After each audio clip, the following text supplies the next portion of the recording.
So the legend of the sun and moon relics is true? Ayame asked when Kagome finished explaining. Yes. I'm so sorry this happened. I put your people in danger, and I almost got Ayame killed, the Sun Miko started, but stopped when Ayame grabbed and held both of her hands in her own. No, this isn't your fault. And what are you saying? You saved me, Kagome. I'm alive now because of you and your gifts from the sun, the wolf girl said with gratitude heavy in her voice. Ayame's right, Kagome. It's also because of you that I know who my true mate is. And Koga trailed off as he put his arm around Ayame's shoulders, who blushed as she let go of Kagome's hands. Koga, the wolf girl trailed off softly with a sweet smile. The Sun Miko smiled at the couple, as did Sango. I'm so happy it worked out for you two, Kagome said happily. The next morning, after spending the rest of the night in the wolf demon tribe's cave, Kagome and the rest of her traveling companions were seen off by the whole pack. Please be careful, Kagome, all right? Ayame pleaded, giving the Sun Miko a tight hug, who hugged her red-headed friend back. I promise I will, Kagome replied. If you ever need anything, you can count on us and our pack to help, Koga promised. Oh, well, thank you. I'll be sure to remember that, the Sun Miko stated. Hey, mutt-face! Koga then called out to INUYASHA. What? The dog-eared lord retaliated. You better take care of Kagome or I'll kick your ass, the wolf prince warned, cracking his knuckles. INUYASHA growled as he put a hand on his sword once more. Do you want me to send you to an early grave, wolf boy? He threatened. Okay, let's be on our way. Kagome laughed nervously as she, Moroku, and Sango did their best to pull INUYASHA away, to which they succeeded in doing so, luckily. After getting back on track towards the path of INUYASHA's palace, Kagome noticed the dog-eared lord was keeping his distance from her, and looking more than a bit sad, though he seemed to be trying to hide it. Failing miserably, of course. Moroku, what's with INUYASHA? The Sun Miko asked quietly. I'm not entirely sure, but I suspect it's about what happened with Koga, the monk whispered back. Kagome's cheeks turned red. He's jealous? She thought to herself. Maybe you should talk to him, Kagome, Sango added. I mean, he is very protective of you, almost as much as me and Kilala are. The demon slayer added as Kilala meowed in agreement from her arms. Kagome then took a deep breath and walked up to INUYASHA, so she was standing beside him. INUYASHA, she started, but the dog-eared man cut her off. We're here, he stated, not even bothering to glance at the Sun Miko, as he had pointed to the end of the road where the group was walking, to where a large walled castle was. Let's go, INUYASHA demanded as he picked up Kagome bridal style and began to sprint towards the castle's gates. Hey, you two, wait up! Sango called after them as she let Kilala jump out of her arms and transform, giving her partner, Moroku, and Shippo a ride to catch up to INUYASHA and Kagome. Hey, open up! INUYASHA shouted, banging on the gates. After a moment of silence, the doors creaked open, and in the entryway was a short green toad demon who had a two-headed wooden staff. Lord INUYASHA, you're back! Oh, and so are you, Master Moroku! The toad demon exclaimed excitedly. Yeah, Jockin, I brought the sun relic to heal my mother, so where is she? The dog-eared lord demanded. Jockin looked down and shook his head as tears welled up in his big yellow eyes. Master Jockin, what's the matter? Moroku asked, though he feared he already knew the answer, as he jumped off of Kilala's back. My lord, your mother, Lady Izayoi, she passed on about an hour ago, Lord Jockin said sadly, as he then burst into tears and began to weep loudly. Kagome gasped at his words. No, Moroku trailed off sadly. We were too late, Sango said sadly, as she and Kilala bowed their heads in regret. INUYASHA? Shippo questioned as he walked over to the dog-eared lord, whose face was now hidden beneath his bangs. I was too late, he said softly, as his hands tightened into fists. Master Jockin, please take me to INUYASHA's mother, Kagome demanded. INUYASHA turned to her. Kagome? Please, excuse me, young lady? Who are you to order me around like that? Jockin started, but INUYASHA cut him off. Let her see my mother, Jockin, and I'm going with her. The dog-eared lord then turned to Moroku. Moroku, take Sango, Kilala, and Shippo inside for some refreshment, he ordered. Of course, my lord, the monk replied with a nod.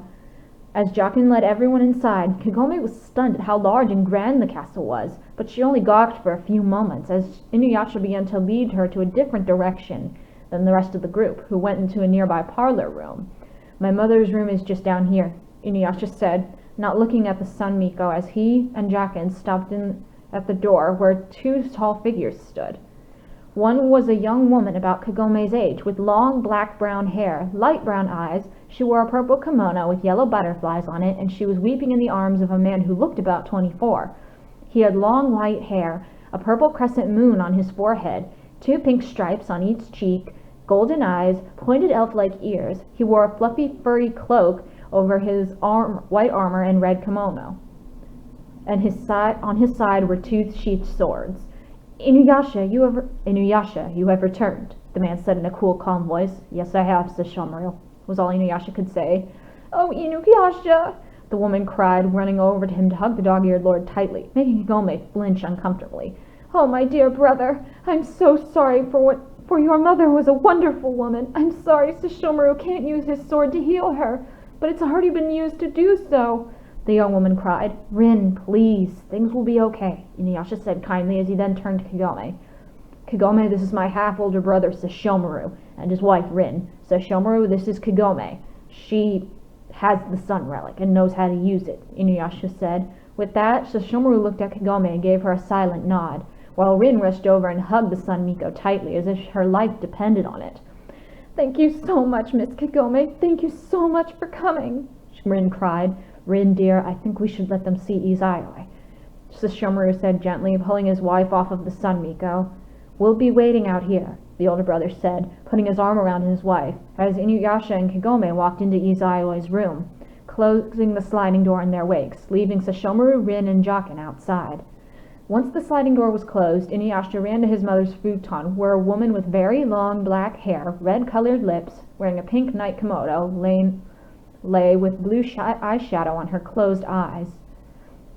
Mother, it's me. It's your son, INUYASHA. Wake up. Please wake up," the dog-eared lord pleaded as tears made their way down his cheeks, while he held his dead mother close to his chest. "He's crying.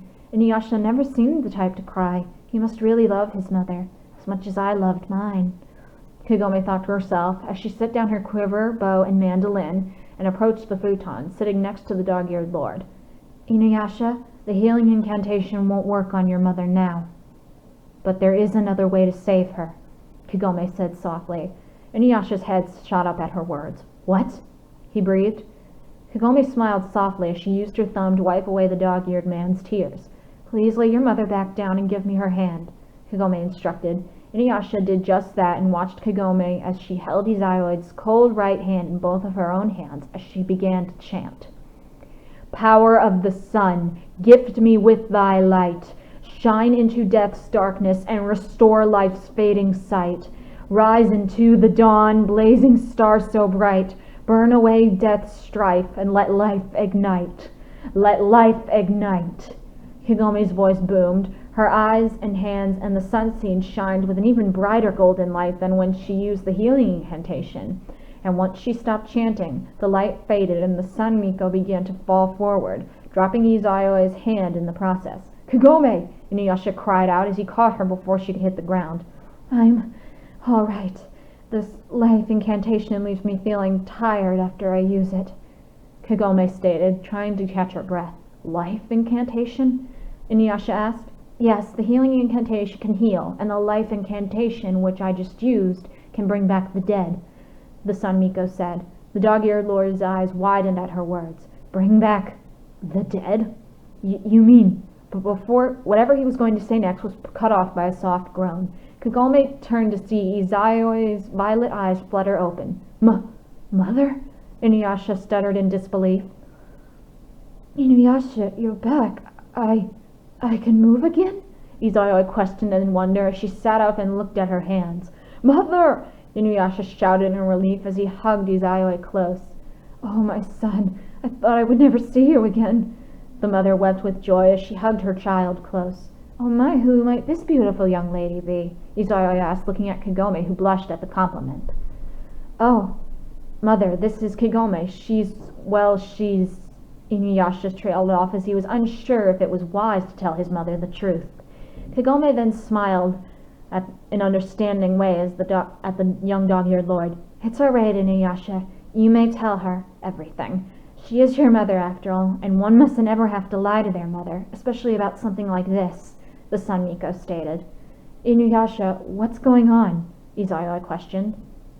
"My goodness, this is all just extraordinary." Izayoi trailed off after Inuyasha explained everything. "Yeah, I'm sorry, Mother. I could have lost you forever. Inuyasha started, but his mother cut him off. "My son, you and your beloved Kagome saved me. Neither of you have any reason to be sorry," Izayoi said, making both Inuyasha and Kagome blush. Kagome and I aren't together," the dog-eared lord stuttered in embarrassment. His word made Kagome's heart drop like a stone as her face fell. "He doesn't feel the same. Of course he doesn't. He's a powerful lord and I'm just some commoner," the Sun Miko thought to herself sadly as she stood up from the floor. I think my work here is done. I'll get Sango, Kilala, and Shippo and we'll be on our way," she stated softly, trying not to sound sad. She then was about to leave the room, only to have Izayoi call out to her. "Wait, Kagome." The mother then got up and hugged the Sun Miko close as if she were her own child. "Please don't leave yet. You've saved my life, and as I recall, while Inuyasha was explaining everything, he mentioned today was your 18th birthday. Please allow me to hold a feast for you and provide a room for you and your companions for the night," Izayoi nearly begged as she released Kagome from the hug, now holding both her hands in her own. "I don't want to waste your time," the Sun Miko trailed off. "Not when I'm probably destined to die today," she thought to herself. "Nonsense, you've come all this way. You'll need your strength to return home. So please stay the night at least, and let me provide you with what I can," Izayoi insisted. Kagome opened her mouth to protest, but then she remembered that Sango, Kilala, and Shippo must have been tired from their journey. "Very well, we'll stay the night," the Sun Miko said.